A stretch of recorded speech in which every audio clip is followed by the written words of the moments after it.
What if your punishment wasn't death, but a slow, deliberate unraveling of your own body, inch by inch, breath by ragged breath? Imagine being stripped of your clothes, your dignity, and even your voice, dragged into a silent stone chamber where the walls have heard centuries of screams. In the center, a strange wooden pyramid, cold, sharp, suspended by ropes, pulleys, and chains. And then you're lowered slowly onto its pointed peak, not to be killed, but to be torn apart from the inside out. This wasn't a myth. This was real, and it had a name so twisted. It still echoes to the halls of medieval nightmares. They called it the Judas Cradle, a device that didn't just punish. It humiliated, destroyed, and erased. But who invented it? Why was it used? And what kind of twisted mind stood by and watched it happen? This is not just a story of a torture device. It's a window into the darkest parts of human history, where justice, faith, and cruelty were all tangled in one sharp wooden point. They didn't tell you how it worked, not until you saw it. A tall wooden pyramid, pointed like a spear, polished not with oil but with blood, suspended above it, ropes tied to your wrists and ankles, stretching your limbs into a grotesque puppet pose. You weren't lashed. You weren't beaten. Instead, they gently, deliberately began to lower you down. The point of the pyramid greeted you where no one should ever feel steel. And then it pierced, slowly, inch by inch. The weight of your own body became your executioner. You could scream, but no one would stop, because this wasn't just punishment.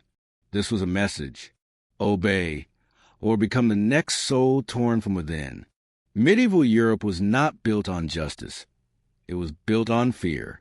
Kings ruled with iron fists, and the church tightened its grip with iron tools. In this world, pain was law, and pain was sacred. Torture was not only accepted, it was sanctified. It was believed that pain could purify the soul, force confessions, cleanse heresy.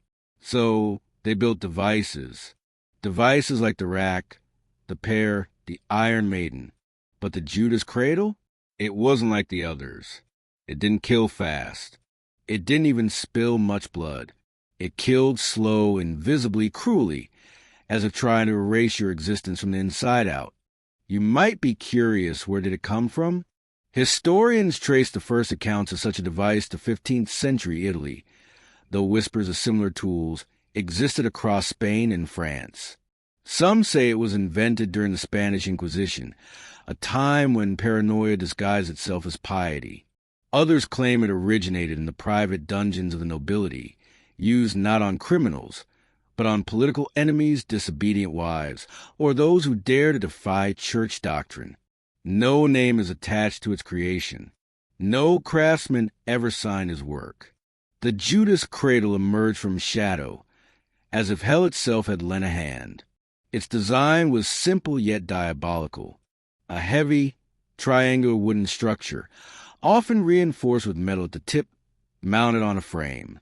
The victim was hoisted using ropes and pulleys, and slowly lowered until their full body weight rested upon the spike. There were no guards forcing pain, no whips cracking, just gravity and time, and the unrelenting pull of death. And make no mistake, it wasn't always death that they wanted.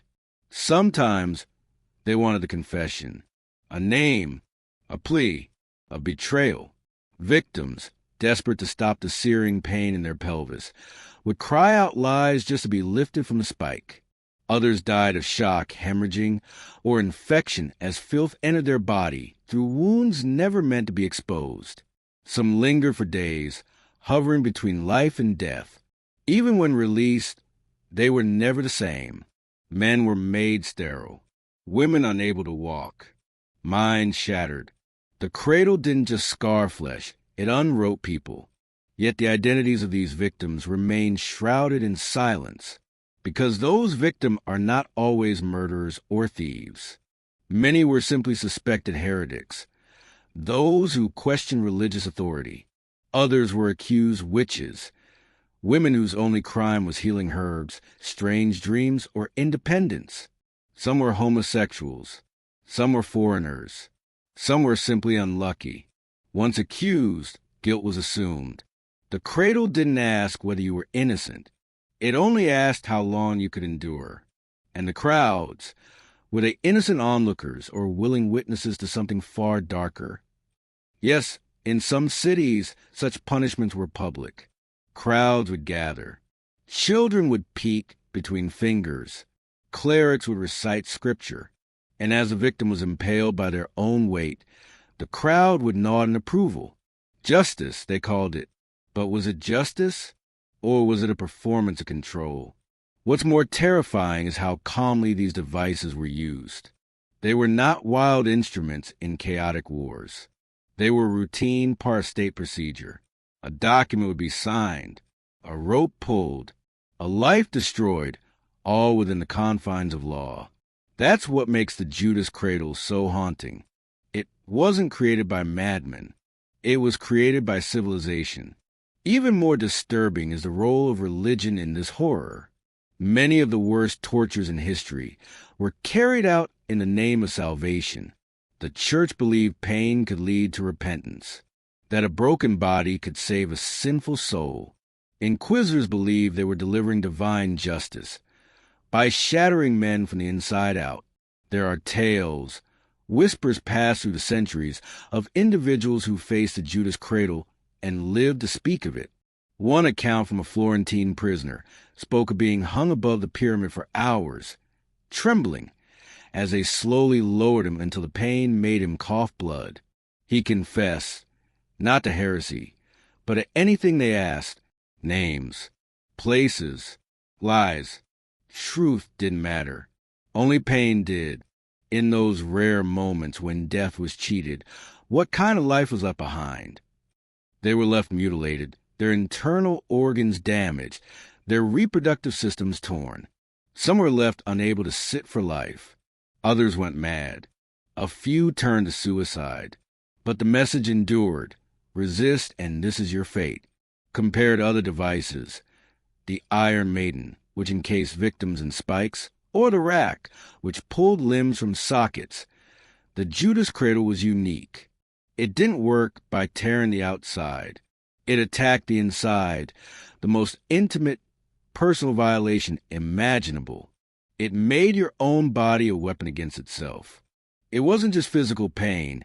It was a slow collapse of everything that made you human. As the pyramid entered and pressure increased, internal tissues ruptured, blood vessels burst, nerves tore, septic shock followed, organs pressed against unyielding wood. With every breath, your weight shifted, causing new pain, new tears. And with no way to move, you became a living statue of agony. But why would anyone invent such a thing? Some say it was power, the need to dominate not just physically, but psychologically. The cradle didn't just punish, it humiliated. Especially for men, it stripped all masculinity. For women, it violated with perverse precision. It erased gender, identity, and dignity. It made you less than human by design.